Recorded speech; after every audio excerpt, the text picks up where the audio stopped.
नमस्कार. सुवर्णनगरी जळगावमध्ये सोने आणि चांदीच्या किमती गगनाला भिडलेल्या आहेत. गेल्या काही दिवसांपासून दोन्ही मौल्यवान धातूंनी ग्राहकांच्या तोंडचे पाणी पळवले आहे. पण आज सोन्याने ग्राहकांना मोठा दिलासा दिला आहे. सोने 800 रुपयांनी घसरले आहे, पण चांदीने खरेदीदारांचा हिरमोड केला आहे. चांदीचा भाव आता 93,000च्या घरात पोहोचला आहे. GST सह सोने आणि चांदीचा भाव मार्च, एप्रिल आणि आता मे महिन्यातही उच्चांकावरच आहे. जळगावच्या सराफ बाजारात सोने 800 रुपयांनी घसरले तर चांदी 300 रुपयांनी वधारली. तर सोन्याचे दर 74,300 रुपये तोळ्यावर आले. चांदीमध्ये 300 रुपयांची वाढ होऊन ती 92,800 रुपये प्रति किलोवर पोहोचली.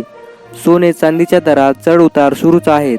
अक्षय तृतीयेनंतर मौल्यवान धातूंनी मोठी भरारी घेतली आहे. मित्रांनो, जाणून घेऊयात आजचे मुंबईमधील सोन्याचे दर. आज मुंबईमध्ये 24 कॅरेट सोने 10 ग्रामसाठी 74,510 रुपये भाव आहे. तर 22 कॅरेट सोने 10 ग्रामसाठी 68,300 रुपये इतका भाव आहे.